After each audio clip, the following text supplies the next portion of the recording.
Buongiorno, ben ritrovati.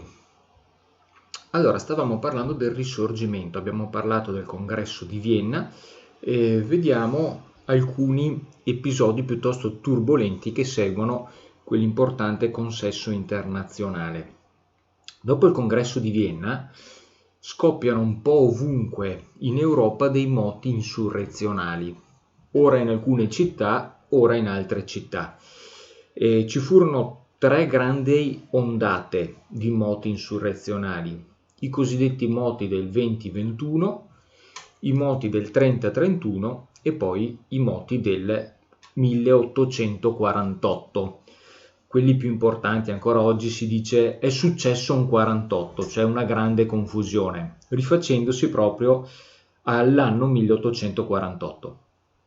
Allora, noi oggi vedremo la prima serie di moti, i cosiddetti moti del 2021, che toccarono diverse città europee e noi ci concentreremo solo però sull'Italia.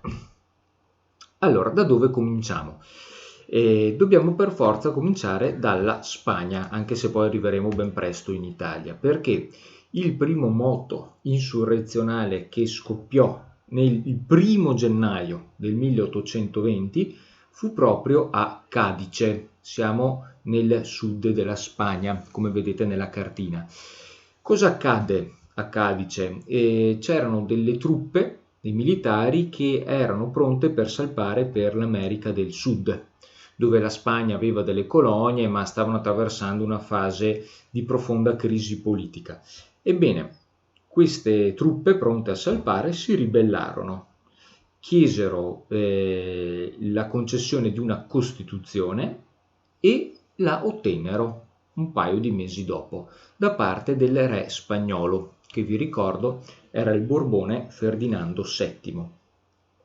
Questa Costituzione di Cadice diventerà nota così: la Costituzione di Cadice diventerà un simbolo per tutto il mondo settario europeo e poi soprattutto italiano.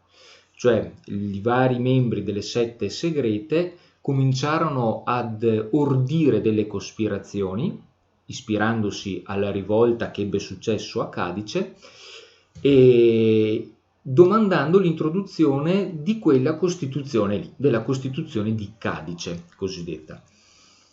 Cosa prevedeva questa Costituzione molto brevemente?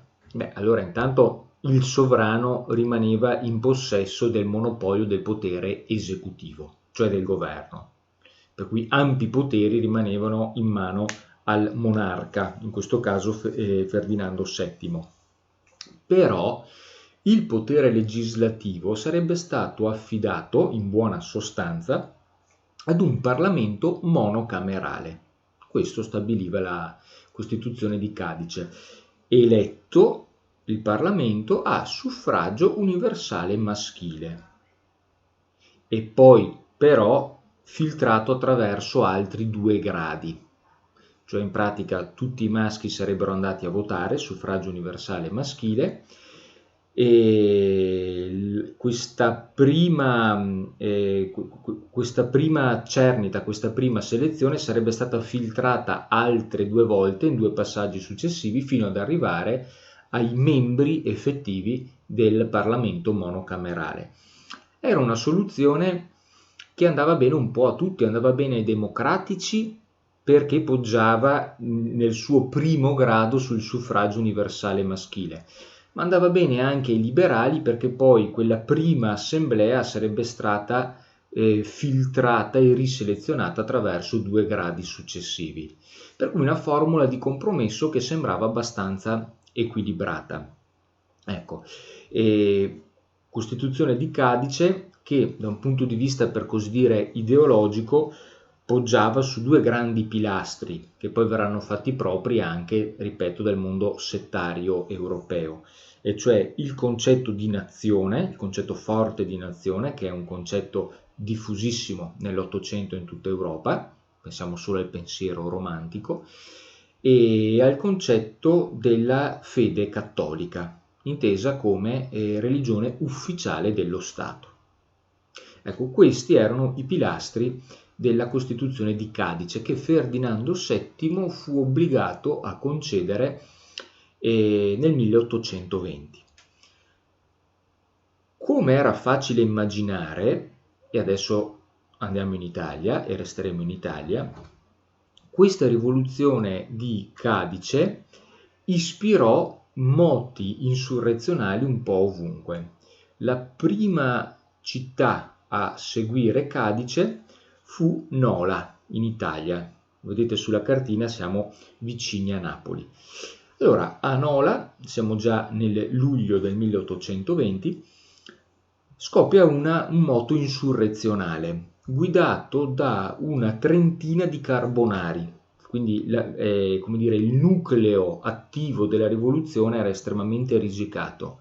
Una trentina di personaggi legati alla vendita era la cellula locale di Nola, i quali ovviamente avevano preventivamente stipulato alcuni accordi con gli ufficiali, perché non si fa rivoluzione senza l'esercito o senza la forza militare. Per cui circa 130 ufficiali borbonici appoggiarono il tentativo insurrezionale della vendita carbonara di Nola. Ben presto si aggiunse anche un importante generale borbonico, il famoso Guglielmo Pepe. Ecco, questo Guglielmo Pepe era un personaggio di tutto rispetto, aveva un curriculum rivoluzionario, per così dire, invidiabile, perché lui fin da subito, già nel 1799, si era schierato con la Repubblica Partenopea contro l'insorgenza sanfedista del cardinale Fabrizio Ruffo, per esempio.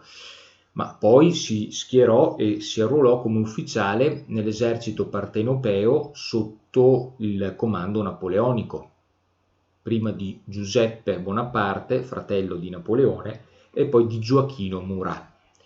E andò a combattere in Spagna, sempre con l'esercito napoleonico, contro gli insorgenti spagnoli, e lì si fece le ossa contro la famosa guerriglia, no? La tecnica adottata dal popolo spagnolo.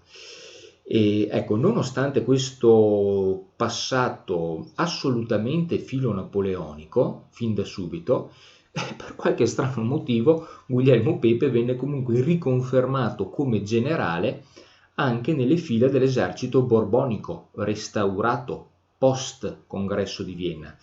Si vede che non era ritenuto troppo pericoloso, o si vede che non c'era nessuno di, come dire, più bravo e più competente con cui sostituirlo. E ad ogni modo, quando scoppia questo moto insurrezionale a Nola, Guglielmo Pepe fu uno dei primi ad appoggiare il tentativo insurrezionale, e il suo nome era un nome che contava, che pesava. Tanto è vero che il re di Napoli, che era Ferdinando I, re in realtà del Regno delle Due Sicilie, formalmente si chiamava così, decide di non prendere di petto la rivoluzione e di concedere una Costituzione. Perché cosa domandavano i carbonari di Napoli? Lo slogan era Costituzione e libertà, che sono un po' le parole d'ordine di tutto il Risorgimento. Per cui i carbonari, con le truppe militari ad essi fedeli, entrano a Napoli, sventolando tra l'altro le bandiere della Carboneria, che erano bandiere tricolori, nero, azzurro e rosso.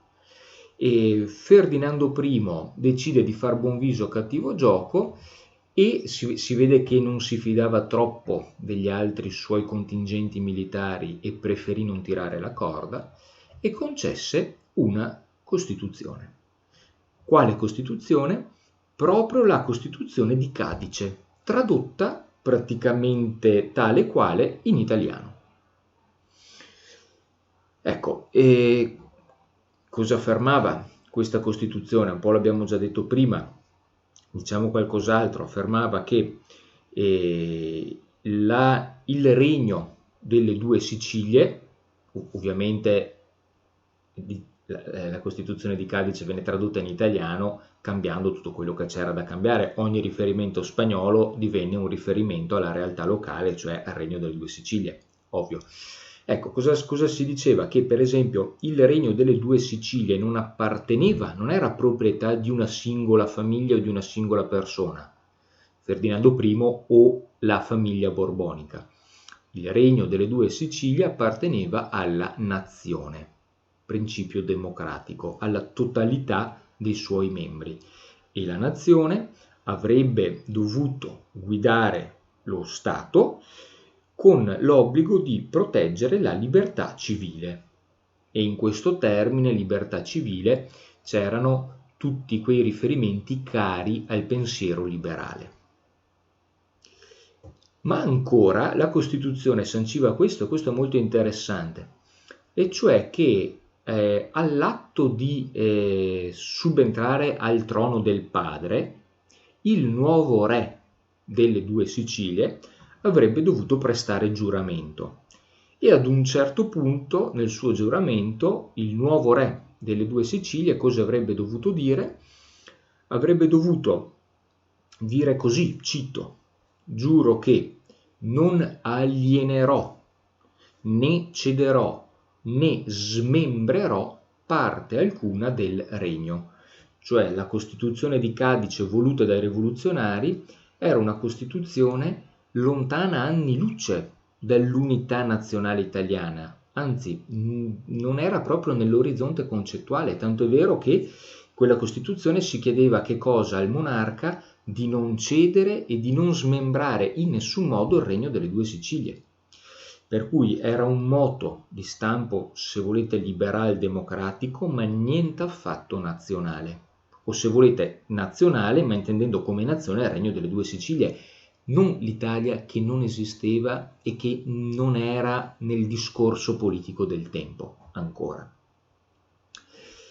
Ecco, e poi anche qui venne ribadito il discorso della religione cattolica come religione ufficiale del Regno delle due Sicilie, cioè a dire che almeno in questo momento questi rivoluzionari non sembravano troppo animati da sentimenti marcatamente anticattolici o anticlericali. Quale fu il problema però per Napoli? Il problema era la Sicilia, perché io vi ricordo che i siciliani hanno sempre mal sopportato la loro sottomissione a Napoli e a nulla valse quel tentativo di cambiare il nome del regno, dal Regno di Napoli al Regno delle due Sicilie. Si cambiò tutto per non cambiare nulla fondamentalmente. Tanto è vero che subito dopo la rivolta di Nola si rivolta anche Palermo. Qui vedete le date, no? Siamo sempre nell'estate del 1820. I palermitani si ribellano, domandano anch'essi l'introduzione della Costituzione di Cadice, quindi quella Costituzione che manteneva tutta quell'impalcatura di cui vi ho parlato, ma in ordine, cioè con lo scopo di ottenere l'indipendenza nazionale della Sicilia. Per cui la rivolta di Palermo fu un'altra rivolta, se volete, di stampo liberal-democratico, ma assolutamente che non aveva nulla a che fare con l'Italia. Anzi, voleva, come dire, frammentare ancora di più la realtà politica del Regno delle due Sicilie, separando la Sicilia dal Regno di Napoli. Ovviamente a Napoli non ne volevano nemmeno sentir parlare di secessione, pertanto inviarono l'esercito in Sicilia e nel giro di pochi mesi riuscirono anche a sedare la rivolta, anche e soprattutto perché quella rivolta di Palermo non venne seguita da tutti gli altri siciliani, cioè la Sicilia rimase fondamentalmente passiva di fronte a quel passo in avanti, a quello strappo attuato da Palermo, e i palermitani da soli non avevano la possibilità di reagire, di opporsi all'offensiva militare borbonica. Pertanto dopo pochi mesi dovettero abbandonare ogni velleità di secessione e tornare obbedienti, fedeli al regime borbonico napoletano.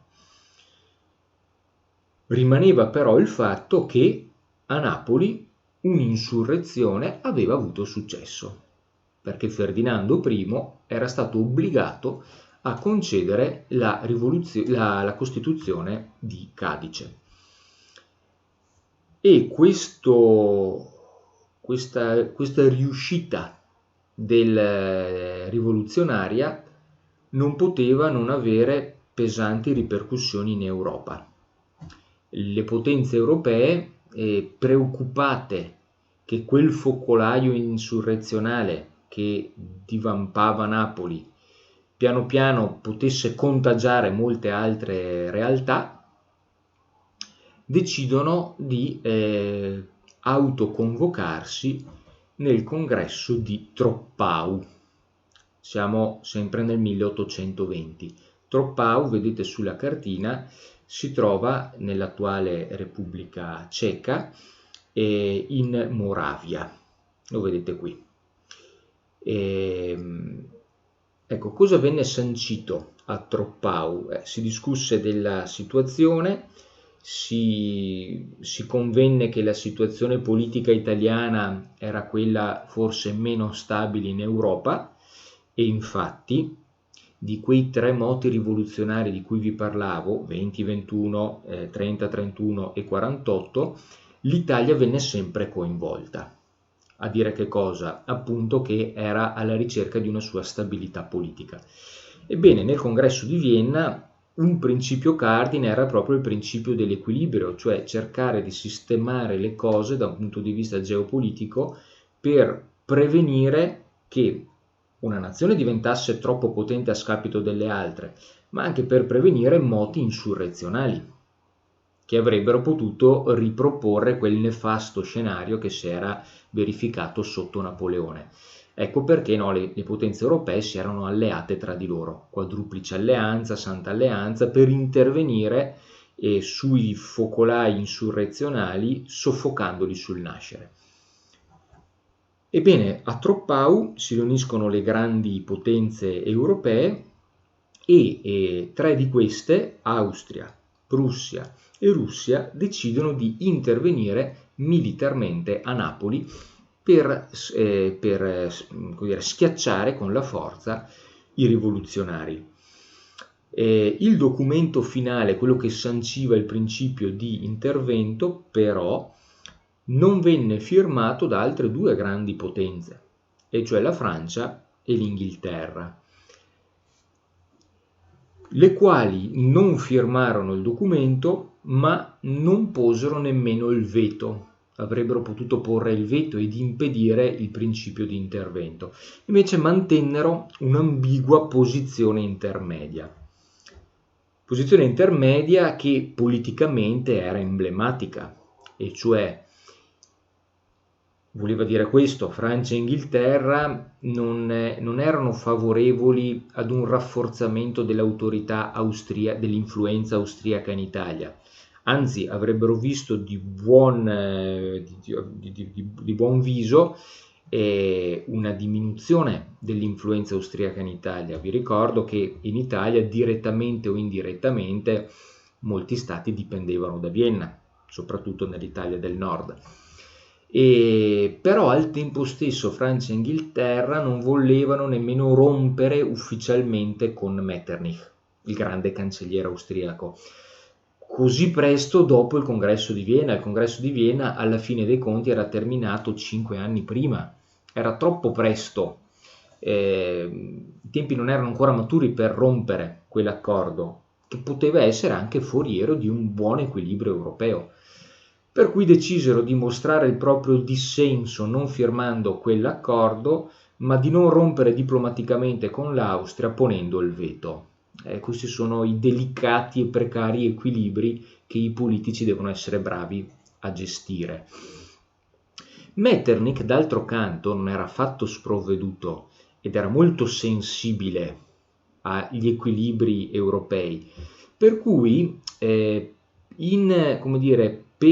come gesto di vicinanza nei confronti della Francia e dell'Inghilterra, decide di convocare un altro congresso pochi mesi dopo, il congresso di Lubiana. Lubiana, vedete sulla carta, si trova in Slovenia, la capitale della Slovenia. E in quel congresso la Metternich decide di convocare anche Ferdinando I, re del Regno delle Due Sicilie, il quale sedendosi al tavolo con gli altri grandi potentati europei, avrebbe avuto modo di spiegare quali misure voleva porre in atto per rispondere, per gestire quel moto insurrezionale. Cioè, in altri termini, Ferdinando I aveva l'occasione di chiedere ufficialmente aiuto alle potenze europee, in modo tale che quell'intervento militare non sarebbe suonato come un'aggressione nei confronti di uno Stato sovrano, ma al contrario come una risposta seguita a una richiesta d'aiuto. Ecco, in questo modo anche Francia e Inghilterra avrebbero deglutito più facilmente la pillola, perché formalmente il diritto internazionale sarebbe stato, per così dire, salvaguardato in modo più esplicito. A qualcuno può sembrare un'ipocrisia tutto questo, ma anche la forma politicamente ha la sua importanza e delle volte la forma diventa essa stessa sostanza vera e propria. Ora, la cosa interessante è che quando Ferdinando I venne convocato a Lubiana, aveva già concesso la Costituzione ai suoi sudditi. Prima di partire dovette impegnarsi ufficialmente a difendere la Costituzione al Congresso di Lubiana. Quindi lui partì da Napoli promettendo che al tavolo delle trattative del Congresso di Lubiana egli avrebbe tutelato e difeso la Costituzione, non avrebbe chiesto l'aiuto dell'intervento europeo affinché la Costituzione venisse revocata. Per cui lui parte con l'appoggio dei rivoluzionari carbonari che nel frattempo avevano cominciato ad occupare le istituzioni pubbliche di Napoli. Giunto a Lubiana, però, cosa fa il buon Ferdinando I? Con una faccia tosta straordinaria, si rimangia tutte le promesse e apertamente, esplicitamente chiede l'intervento militare dell'Austria e dei suoi alleati a Napoli per schiacciare i rivoluzionari e revocare la Costituzione. Cioè fa esattamente il contrario di quello che aveva promesso prima di partire. Giochi della politica, cosa volete che vi dica? Per cui a questo punto, incassata la richiesta ufficiale d'aiuto da parte di Ferdinando I, l'esercito austriaco si mette in marcia.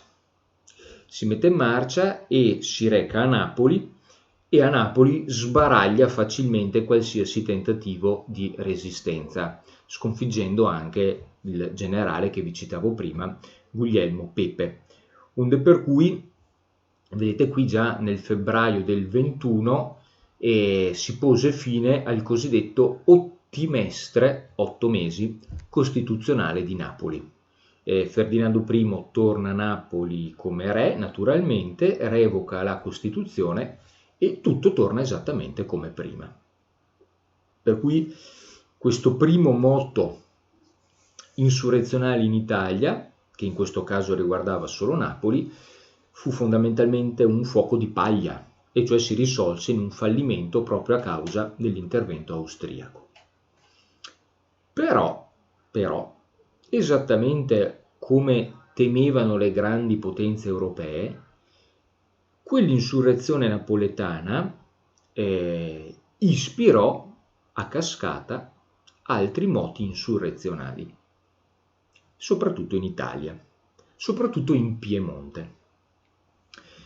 In Piemonte vi ricordo che a seguito del congresso di Vienna sul trono era stato confermato Vittorio Emanuele I, che aveva varato una politica di stampo reazionario, fortemente conservatore, aveva annullato in blocco praticamente tutte le introduzioni, le innovazioni del periodo napoleonico, e questo ovviamente lo aveva posto in forte contrasto con la vecchia aristocrazia e con la nuova classe borghese liberale, che poi si fuse, come abbiamo visto, con l'aristocrazia.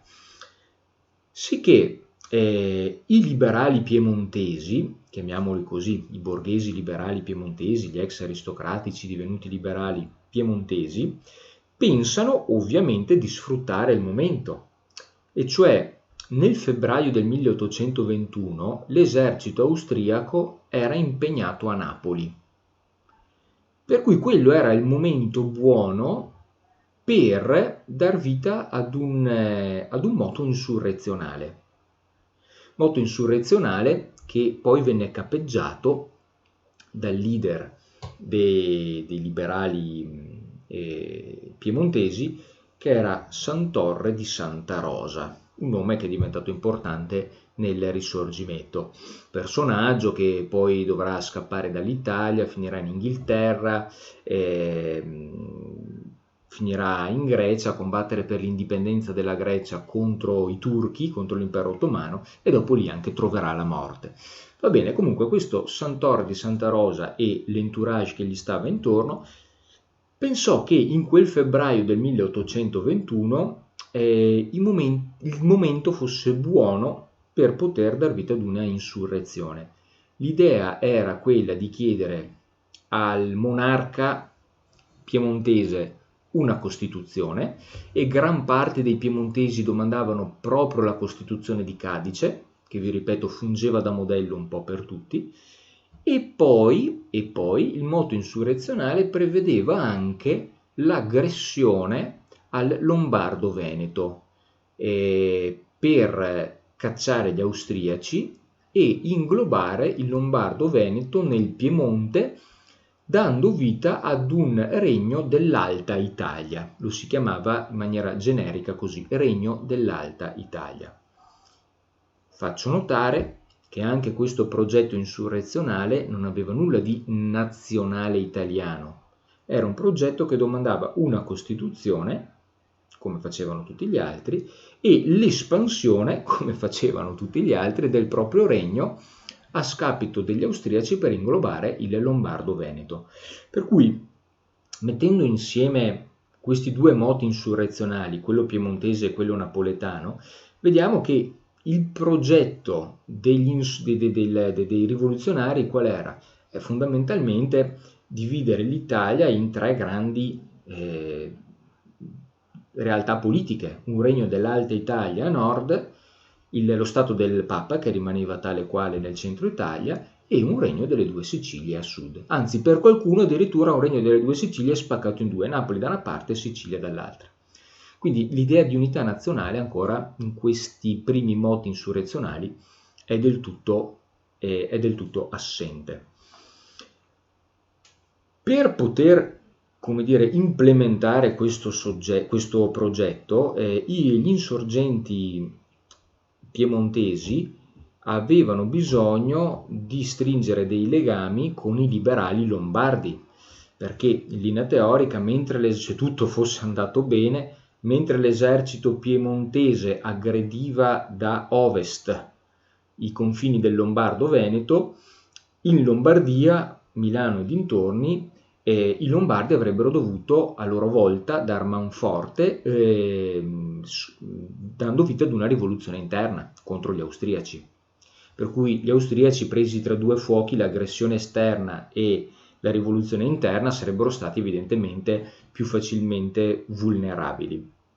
Per cui ci sono una serie di contatti tra i liberali piemontesi e alcuni liberali lombardi, gran parte dei quali appartenevano alla società segreta chiamata Federazione Italiana. Chiaro che i lombardi avrebbero dato manforte ai liberali piemontesi e quindi avrebbero accettato di passare da un sovrano all'altro, e cioè dagli Asburgo austriaci ai Savoia piemontesi. Però sul piatto delle trattative, sul tavolo delle trattative, mettevano come condizione sine qua non la Costituzione, per cui il re piemontese avrebbe sì acquisito nuovi territori, l'Alta Italia, ma avrebbe dovuto inghiottire la pillola amara della Costituzione, avrebbe dovuto concedere una Costituzione. avrebbe accettato Vittorio Emanuele I questo tipo di progetto?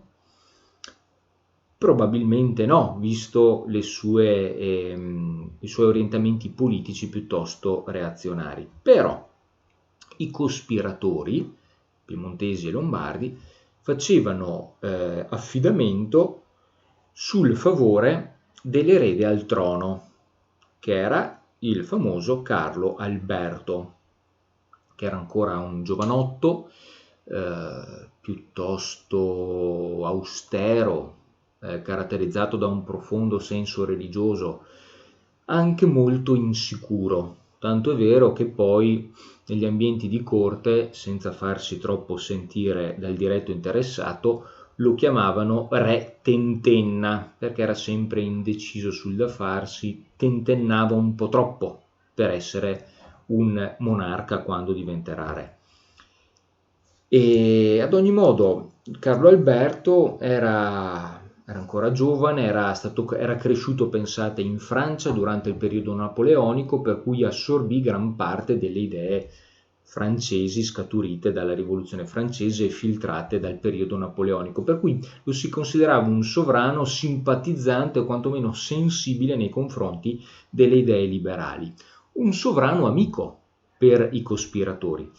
Per cui si sperava che, cominciata l'insurrezione in Piemonte, Carlo Alberto, erede al trono, avesse potuto far pressione sul re, Vittorio Emanuele I, affinché il re accettasse a posteriori, appoggiasse a posteriori l'insurrezione e ne sposasse il progetto, dichiarando guerra all'Austria e prendendosi il Lombardo-Veneto. Queste erano un po' le speranze, ovviamente con tutto il rischio che esse comportavano, dei cospiratori. E d'altronde Carlo Alberto, ad un certo punto, nel marzo del 21, si incontrò personalmente con Santa Rosa, il leader dei cospiratori, e i due si strinsero la mano, per cui Santa Rosa incassò anche l'avallo verbale di Carlo Alberto. Onde per cui, pochi giorni dopo, lo vedete qui il 9 marzo del 1821, si dà il via all'insurrezione piemontese. E cioè in quel 9 marzo un tricolore, sembra proprio un tricolore italiano, cioè ovviamente verde, bianco, rosso, venne issato sulla cittadella di Alessandria dalla guarnigione militare che la presidiava. E presto quell'atto di insubordinazione di quella guarnigione venne imitato da molte altre guarnigioni piemontesi, dando vita all'insurrezione vera e propria. Tenete conto che a volte il tricolore issato come segno di partecipazione all'insurrezione non era il tricolore italiano, ma era il tricolore carbonaro, come accade anche a Napoli, quello nero, azzurro e rosso. Vittorio Emanuele non se la sentì di affrontare di petto questo germe di rivoluzione e decise di abdicare. Abdicò in favore del diretto successore, il quale era suo fratello Carlo Felice. Il quale Carlo Felice, sono tutti Savoia naturalmente, il quale Carlo Felice però in quel momento, fatalità, non era a Torino ma era in visita ufficiale a Modena, quindi era all'estero. Carlo Felice, d'altronde però la situazione era incalzante, era una situazione d'emergenza, per cui Carlo Felice nomina subito come proprio reggente, cioè diciamo come suo sostituto provvisorio, Carlo Alberto, che era il secondo in linea di successione erede al trono del regno di Sardegna. Carlo Alberto aveva dato il suo avvallo verbale a Santa Rosa, per cui Carlo Alberto, insignito di questa reggenza temporanea del regno di Sardegna, coerentemente insomma con quello che aveva promesso, decide di concedere la Costituzione ancora di Cadice. Il problema è che non appena si seppe, e lo si seppe subito naturalmente, che Carlo Alberto aveva intenzione di concedere questa Costituzione, Carlo Alberto venne immediatamente sconfessato da Carlo Felice, che stava ancora a Modena. Buon Carlo Felice prese carta e penna e scrisse un manifesto in cui intimava Carlo Alberto di revocare immediatamente la Costituzione. Manifesto che, tra l'altro, venne scritto in francese. Intanto perché i Savoia parlavano francese, perché l'origine era francese, la regione della Savoia sta al di là delle Alpi, sta in Francia, per cui la lingua ufficiale era il francese. Ma poi a maggior ragione detestava Carlo Felice tutto ciò che in qualche modo puzzava troppo di italiano, e quindi ovviamente anche la lingua. Per cui anche la scelta della lingua francese per sconfessare l'operato di Carlo Alberto era un monito estremamente chiaro. Tutto ciò che poteva riguardare l'Italia, l'idea di nazione e quindi le idee liberali e democratiche che questa idea portava con sé, perché nel Risorgimento vi ricordo che l'idea di nazione quasi sempre fa pandan con le idee liberali democratiche, ecco, tutto questo venne rigettato da Carlo Felice. Tanto è vero che in quel manifesto scrisse apertamente che, ve lo cito, egli non avrebbe mai accettato una Costituzione, cito, portante offesa alla pienezza della reale autorità. Una Costituzione avrebbe portato offesa alla pienezza della reale autorità. Ed effettivamente è vero, la Costituzione serve proprio a quello, a limitare il potere del re. Ed esplicitamente dice Carlo Felice che non avrebbe accettato un limite ai propri poteri. Per cui vedete che, come dire, la concezione di Carlo Felice, quella dei liberali, non poteva essere da questo punto di vista più distante. Il buon Carlo Alberto, voi mettetevi nei suoi panni, era in difficoltà perché pochi giorni prima aveva fondamentalmente promesso a Santa Rosa che avrebbe appoggiato la rivoluzione. Pochi giorni dopo il suo re, Carlo Felice, gli imponeva di revocare quella Costituzione. Per cui qua bisognava proprio fare una scelta di campo, o a destra o a sinistra.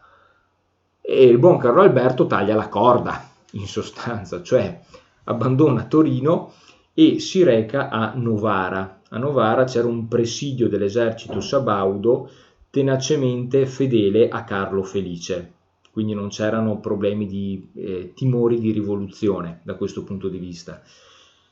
E ciò significava una cosa sola, che Carlo Alberto abbandonava i rivoluzionari a loro stessi e sposava la causa del proprio casato, del proprio re Carlo Felice. E i rivoluzionari piemontesi che fine fanno? Perché loro contavano soprattutto sull'appoggio del re per dar vita al loro progetto insurrezionale.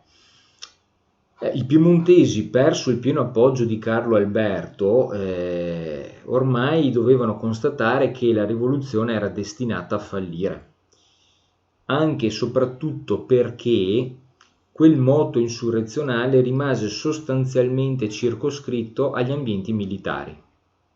Le grandi masse piemontesi rimasero completamente indifferenti a quel germe di rivoluzione. Il termine Costituzione era, come dire, a qualcuno interessava, ad altri no, era qualcosa di lontano. Le chiacchiere sui nostri fratelli lombardi che ambiscono alla libertà dallo straniero, dall'austriaco, erano cose lontane, poco sentite. Di fatto, per un motivo o per l'altro, le grandi masse rimasero completamente indifferenti a questo tentativo insurrezionale, e questo ovviamente poi sancì nei fatti il fallimento della rivoluzione.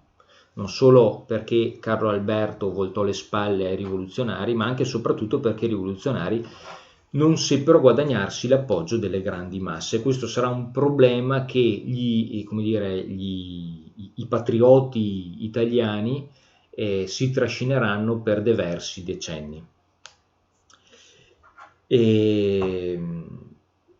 Pertanto a quel punto lì Carlo Felice poté chiedere aiuto alle potenze, alle grandi potenze europee che erano ancora riunite a Lubiana, tra l'altro, e ottenne anche lui l'intervento dei militari austriaci, i quali intervennero in Piemonte e già verso la metà di aprile avevano già sbaragliato i ribelli, riportando il Torino e il Piemonte all'ordine costituito precedentemente.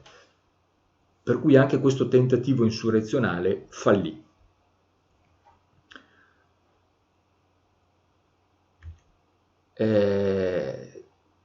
Constatato il fallimento del proprio tentativo insurrezionale, molti cospiratori pensarono bene di abbandonare il Piemonte. Circa 1 migliaio di piemontesi e qualche lombardo si recò a Genova per salpare verso la Spagna. Era un'emigrazione politica forzata. Non fecero molta fatica a fuggire, ovviamente fuggivano perché temevano poi la rappresaglia politica post-rivoluzione, naturalmente. Però non fecero troppa fatica a fuggire perché sembrava che i vari governi, non solo quello piemontese ma anche quello austriaco, anche quello borbonico, i vari governi chiudessero non un occhio ma tutti e due di fronte alla fuga dei leader dei rivoluzionari, perché faceva comodo a tutti. Se un governo avesse arrestato un leader rivoluzionario, lo avrebbe processato, ma fondamentalmente avrebbe dovuto condannarlo a morte, perché non c'è reato più grave, politicamente parlando, di un alto tradimento, della diserzione, di un tentativo insurrezionale. Di fronte a questo tipo di reati la pena di morte comminata prevista era la massima, era la pena di morte. Però è chiaro che condannare a morte decine, se non centinaia di cospiratori avrebbe gettato una macchia indelebile sui vari governi, cioè avrebbe guadagnato ai governi, attirato sui governi, meglio, il disprezzo di gran parte dell'opinione pubblica. Per cui non era nell'interesse nemmeno dei governi quello di mostrare un volto troppo ferocemente oppressivo nei confronti dei cospiratori. Viceversa, se i cospiratori di loro volontà fuggivano, era un pericolo in meno perché questi sobillatori non sarebbero più stati fisicamente presenti sul territorio e i governi potevano anche uscirne bene politicamente, non avrebbero dovuto condannare a morte nessuno fondamentalmente e quindi non si sarebbero mostrati troppo feroci. Ecco perché circa 1 migliaio di cospiratori si recano a Genova e riescono a fuggire. 1000 non sono pochi, capiti? Se la polizia avesse voluto avrebbe fatto dei rastrellamenti, ne avrebbe arrestati parecchi.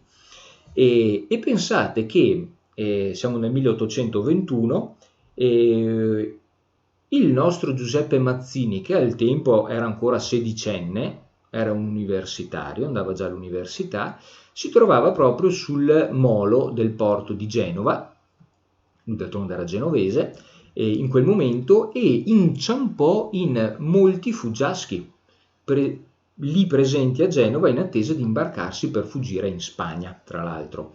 Per cui capite che se un giovane sedicenne qualsiasi come Giuseppe Mazzini poté incrociarne parecchi, anche la polizia volendo avrebbe potuto arrestarne molti, ma non volle farlo evidentemente. Ecco, quell'episodio, Giuseppe Mazzini che incontra questi fuggiaschi, segnò profondamente la sensibilità di Mazzini e anche la sua visione politica.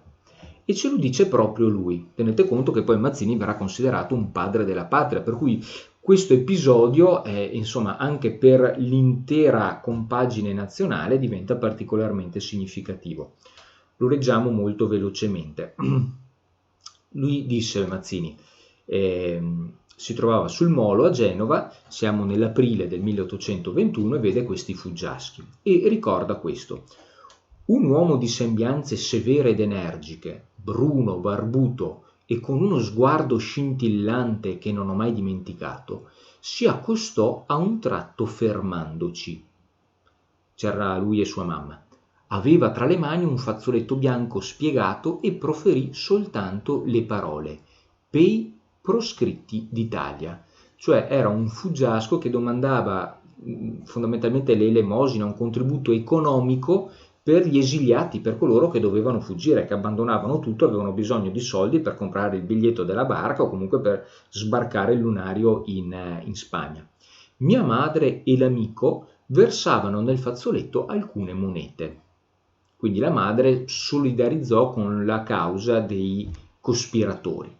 Quel giorno fu il primo in cui s'affacciasse confusamente all'anima mia, non dirò un pensiero di patria e di libertà, ma un pensiero che si poteva e quindi si doveva lottare per la libertà della patria. Cioè questi fuggiaschi aprono a Mazzini un mondo politico, una nuova visione politica, schiudono un orizzonte nuovo. L'immagine di quei proscritti, parecchi dei quali poi mi furono più tardi amici, mi seguiva ovunque nelle mie giornate, mi s'affacciava tra i sogni, sui banchi dell'università, di mezzo all'irrequieta, tumultuante vita degli studenti. Io ero cupo, assorto, come invecchiato anzitratto, cioè anzitempo. Sembra quasi un pensiero quasi, come dire, quasi paranoico, no? Che investe l'immaginazione e la sensibilità di Mazzini senza dargli tregua. Mi diedi fanciullescamente a vestir sempre di nero, pensate. Mi pareva di portare il lutto della mia patria. L'Ortis, le ultime lettere di Jacopo Ortis, di Foscolo, che mi capitò allora tra le mani, mi infanatichì, cioè divenni, come dire, fanatico dell'idea di patria leggendo l'Ortis. Lo imparai a memoria. La cosa andò tanto oltre che la mia povera madre temeva di un suicidio. Ecco, pensate quanto dovette essere segnato Mazzini da questo incontro.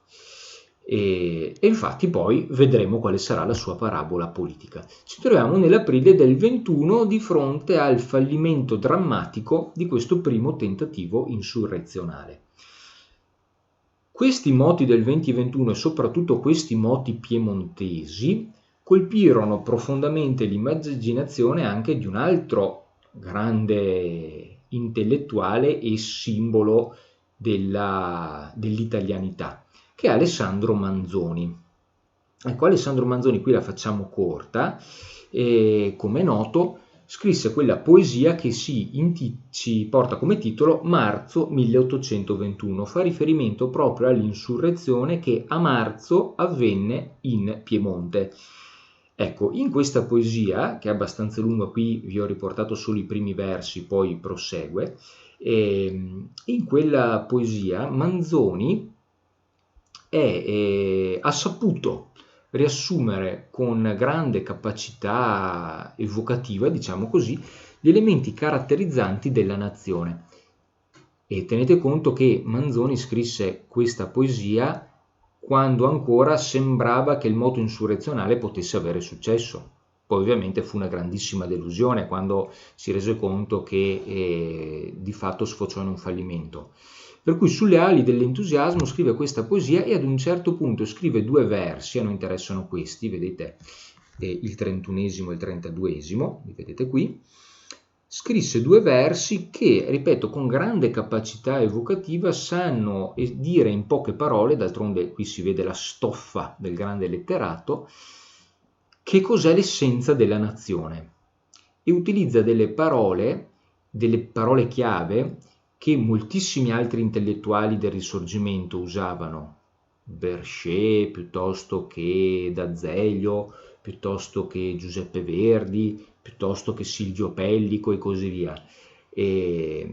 Parole d'ordine che cercavano di dire in che cosa consistesse l'identità italiana, l'essenza dell'italianità, e che Manzoni riassume benissimo in queste due battute, no? Che cos'è alla fine dei conti la nazione italiana, per cui tanto si combatteva, per cui tanto si desiderava, tanto si sognava nel Risorgimento, e dice così: una gente risorta, vedete, torna il termine Risorgimento, una gente risorta che è, e arriviamo agli versi che ci interessano, una d'arme, di lingua, d'altare, di memorie, di sangue e di cor. Che cosa consiste l'unità dell'Italia? Cos'è quel criterio che consente di individuare un dentro-fuori? Ciò che è dentro è italianità, ciò che è fuori non è italianità. Come si fa a delineare questa linea rossa?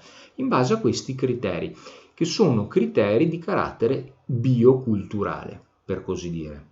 Vedete, gli italiani hanno un'arme sola, cioè sono pronti a schierarsi in battaglia uniti e compatti contro gli stranieri, contro i nemici. Gli italiani hanno una lingua sola. Questo era vero fino a un certo punto, anzi in realtà non si capivano tra di loro, però, come dire, certo c'era la lingua letteraria che era il toscano, ma era, come dire, monopolio di una risicatissima elite di intellettuali. Però, ecco, da un punto di vista, come dire, concettuale, sublimando l'idea d'Italia, si poteva pensare che gli italiani condividessero una stessa lingua.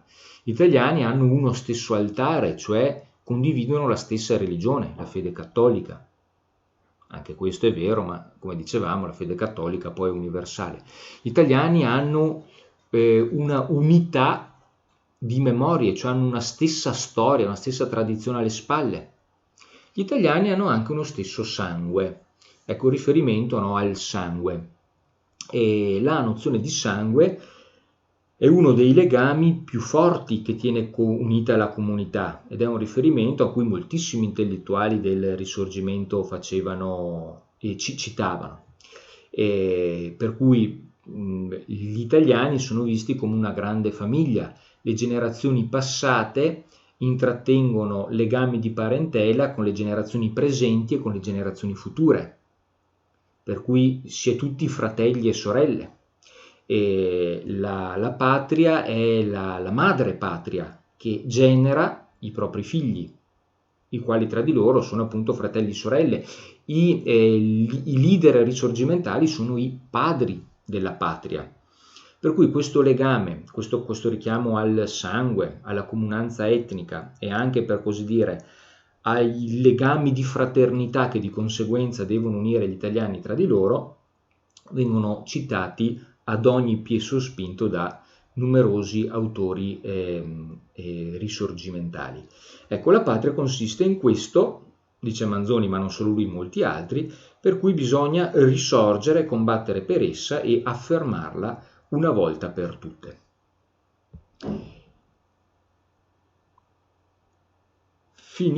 Terminati i moti del 20-21, prima a Napoli e poi in Piemonte, quindi tra il marzo e l'aprile del 21, naturalmente ciò che seguì fu una grande repressione giudiziaria. La repressione che seguì non solo nei mesi ma anche negli anni a venire fu una repressione severa ma non dispotica, non tirannica, non crudele. Cosa fecero i vari governi? Innanzitutto intervennero con più energia sulle scuole, si cominciò a controllare meglio i programmi scolastici cercando di espuntare qualsiasi riferimento alle idee liberal-democratiche che suonavano così rivoluzionarie in quel momento. Venne rafforzata la censura sulle pubblicazioni di giornali, riviste e libri, evidentemente. Ci furono ampie epurazioni nei corpi militari. Tutti quegli ufficiali di sospetta fede liberal-democratica vennero allontanati dall'esercito. D'altronde i contingenti militari erano veramente il fattore che poteva fare la differenza tra il successo e il fallimento di una rivoluzione. Perché in una rivoluzione, ripeto, chi ha la forza delle armi vince, c'è poco da fare. In una rivoluzione non si fa appello ad una legge superiore, siamo in una rivoluzione. Le rivoluzioni contestano per definizione l'ordine vigente e cercano di affermarsi con la forza. A ragione o a torto, perché poi bisognerebbe scendere nel dettaglio, ma a ragione o a torto, le rivoluzioni cercano di affermarsi con la forza, se no non sarebbero rivoluzioni, ma sarebbero procedimenti formalmente legittimi volti a cambiare lo status quo.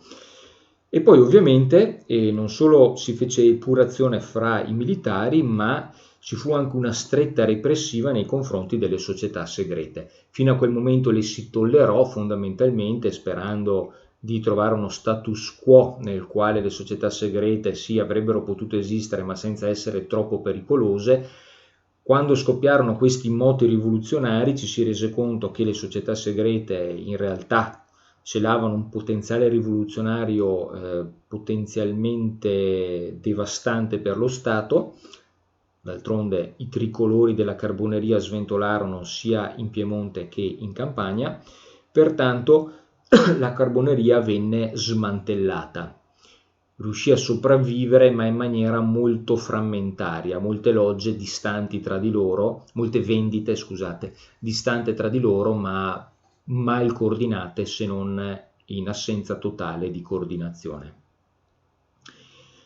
Ecco, in Lombardia poi ci furono, non solo in Lombardia, anche in Piemonte e in Campania, comunque ci furono diversi processi e vennero processati diversi leader rivoluzionari, ovviamente. Ecco, questi processi poi vennero accusati dalla propaganda liberal democratica, dalla propaganda risorgimentale, di ogni infamia possibile, di essere processi farsa che estorsero le confessioni addirittura con la tortura. Questo non è vero, noi sappiamo che nel Lombardo-Veneto gli austriaci si comportarono bene da questo punto di vista, fecero il processo ovviamente, ma non venne utilizzata la tortura. E non solo, le condanne non erano scontate, ci furono alcuni casi clamorosi di assoluzioni. Per esempio il filosofo Gian Domenico Romagnosi, imputato anch'egli per i moti insurrezionali, riuscì a ottenere la formula di piena assoluzione. Ecco, per dire che i processi non erano dei processi farsa, tuttavia erano dei processi naturalmente. In Lombardia vennero posti sotto processo circa un centinaio di membri della Federazione Italiana, della Carboneria e anche di altre sette, però la setta più forte era la Federazione Italiana. Ecco, di questi 100 imputati più o meno vennero comminate una ventina, tra le 15 e le 20 condanne a morte. Però di queste condanne a morte, tra cui anche per esempio Silvio Pellico, un nome famoso che vedete qui sulla slide. Però di queste condanne a morte poi alla fine dei conti ne vennero eseguite molto poche, pochissime, per carità sono sempre vite umane naturalmente, però come già vi dicevo alla fine i condannati a morte reali furono 4, 2 in Piemonte e 2 in Campania, nessuno nel Lombardo-Veneto. Questo perché molti degli imputati erano già fuggiti, per cui vennero condannati a morte in contumacia, cioè in assenza, non erano fisicamente presenti. Ma anche quelli che erano fisicamente presenti poi ottennero la grazia dell'imperatore asburgico, che commutò la pena di morte in pene detentive di varia misura e vario tenore. Anche qui, vedete, i governanti non volevano mostrarsi troppo feroci nel reprimere il dissenso. Sarebbe andato a loro svantaggio, tutto sommato. Per cui molti dei condannati vennero in realtà posti agli arresti e inviati, molti di loro, in un famoso carcere fortezza, il carcere dello Spielberg. Lo Spielberg è questo castello, carcere fortezza che vedete nell'immagine, che si trova a Brno, dove corrono con le moto, siamo in Repubblica Ceca, nella regione della Moravia. Ecco, qui c'era questo carcere fortezza in cui venivano reclusi sia i delinquenti comuni, sia spesso e volentieri anche i delinquenti politici. Ecco, molti dei nostri piemontesi o lombardi finirono lì, qualcuno per 5 anni, qualcuno per 10 anni, qualcuno anche per 20 anni, reclusi insieme ai delinquenti comuni. Quando uscirono erano persone trasformate nell'anima e nel fisico, e in genere abbandonarono completamente ogni velleità politica, lasciando il posto ad altri protagonisti. Un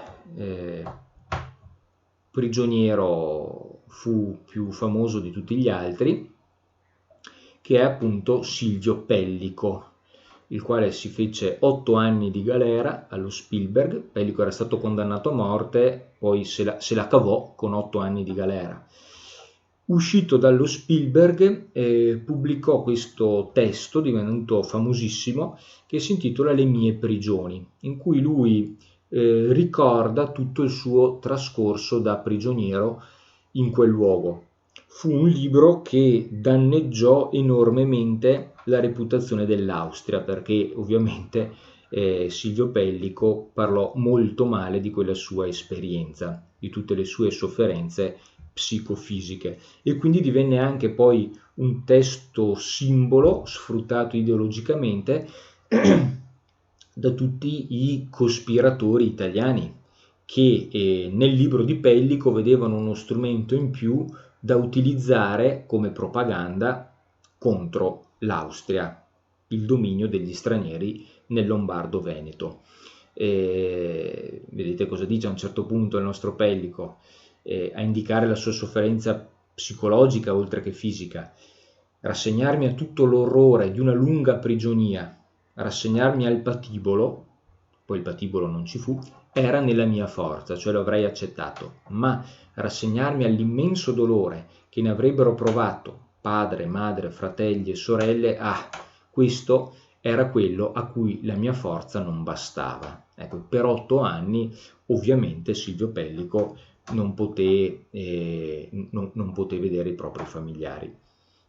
Ecco, anche Silvio Pellico poi, uscito di galera, abbandona ogni velleità politica e si reimmerge nel mondo dello studio, lasciando campo aperto, lui come diversi altri, a nuovi leader politici che avrebbero raccolto il testimone di quei primi cospiratori e ne avrebbero rilanciato la causa politica negli anni a venire. Ma questa è un'altra storia che vedremo le volte prossime. Arrivederci, alla prossima.